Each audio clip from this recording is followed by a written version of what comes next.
Baiklah, Assalamualaikum warahmatullahi wabarakatuh. Saya Perti Amelia Putri dengan NIM 2111290969. Baiklah, di sini saya akan menjelaskan tentang klarifikasi fonem bahasa Indonesia dan mata kuliah fonologi dengan dosen pengampu Ibu Dina Putri Juni Astuti MPD. Klarifikasi fonem bahasa Indonesia. Fonemik adalah kajian atau analisis bunyi bahasa dengan memperhatikan situasi sebagai pembeda makna. Bunyi bahasa yang diucapkan oleh manusia akan memiliki pembeda makna pada setiap bunyi bahasanya. Objek kajiannya yang dari fonemik adalah fonem, berbeda dengan objek kajian fonetik yang mengkajinya. Fonem adalah bunyi atau sejumlah font bahasa yang dapat berfungsi membedakan makna fonem, merupakan abstrak atau gambaran dari suatu sebuah fonem dan transaksi fonem. Dituliskan dengan lambang. Salah satu ciri fonem adalah kemampuannya membedakan makna. Contohnya saku, laku, baku, dan daku. Bunyi S, L, B, dan D pada bentuk pembahasan masing-masing memiliki fungsi pembedanya. Cara yang paling mudah dalam mengidentifikasi fonem yaitu dengan membedakan makna kata dengan melihat kemungkinannya dua buah bentuk kebahasannya bermasing minimal merupakan cara yang lazim dan mudah untuk dilakukan identifikasi fonem. Satuan-satuan pada pembedaan makna pada contoh di atas harus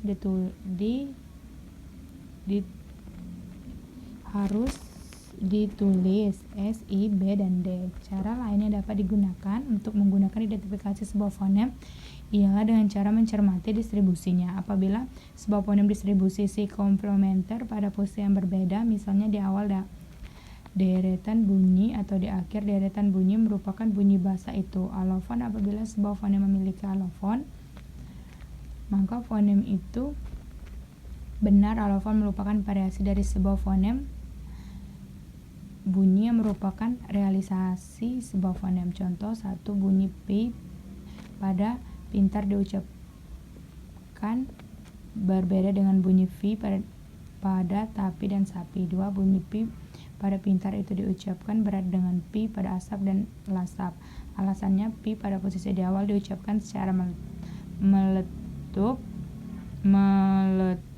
atau folosif, sedangkan P di luar posisi awal itu akan diucapkan tidak dengan cara meletup atau implosif, walaupun cara fonetis dituliskan sama dan sekalipun sesungguhnya cara pembunyiannya berbeda. Sesuai fakta kebahasaan tersebut, bunyi P merupakan bunyi V.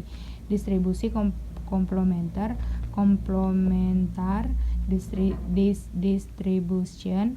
Bunyi-bunyi yang hadir dalam distribusi komplementer disebut alofon, sebuah fonem yang membuktikan penampakan fonem tersebut benar. Distribusi komplementer atau distribusi saling melengkapi adalah distribusi yang tempatnya tidak bisa dipertemukan, meskipun dipertemukan juga akan menimbulkan perbedaan makna.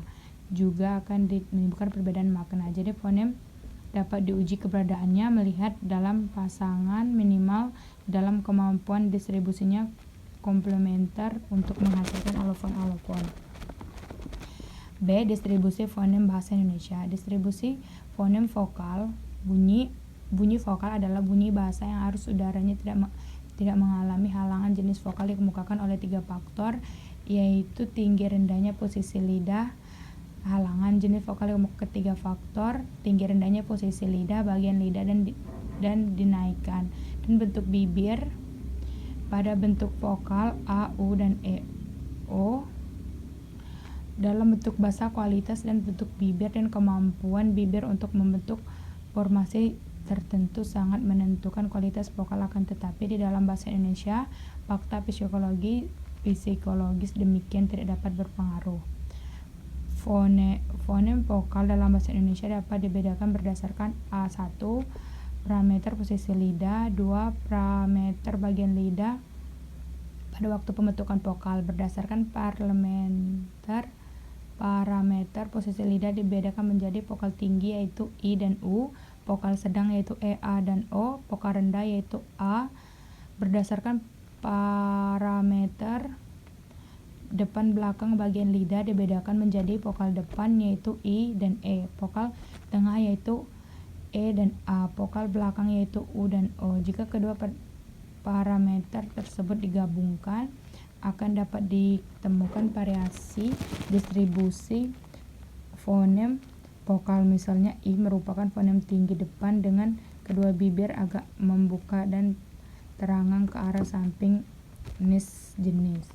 C. Realisasi fonem bahasa Indonesia. Realisasi fonem bahasa Indonesia adalah pengungkapan sebenarnya dari ciri atau satuan fonologis, yaitu fonem menjadi bunyi bahasa. Bahkan bahasa Indonesia realisasi dalam berbagai bunyi. Realisasi fonem sebenarnya sama dengan bagaimana fonem itu dilafalkan. Realisasi dalam wujud bunyi yang macam-macam dari sebuah fonem, itulah yang disebut sebagai alofon.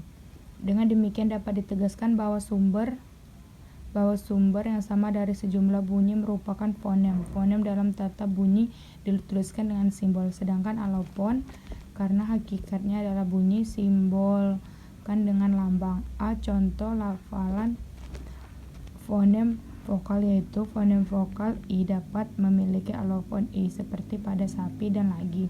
Fonem I juga memiliki alofon I pada lembing dan kambing. Dengan demikian dapat ditegaskan bahwa I dapat berealisasi ke dalam I dan J dalam posisi yang tidak sama. Keduanya disebut sebagai alofon dari fonem dalam bahasa Indonesia. B. Contoh pelafalan fonem konsonan yaitu 1. Fonem V dapat berealisasi menjadi P pada posisi onset bukan akhir, dan akhir berealisasi menjadi P pada posisi koda seperti asap, dan demikian dapat dikatakan bahwa P dan P itu merupakan realisasi dan fonem konsonan P.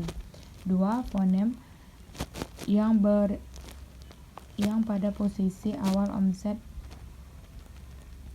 seperti kaki dan direalisasikan secara berbeda dengan tanda tanya pada anak atau letak. Dengan demikian dapat dikatakan bahwa realisasi fonem K dalam contoh tersebut adalah bunyi K dan bunyi tanda tanya, dan kedua-duanya dapat dikatakan sebagai alofon dan fonem dasar-dasar.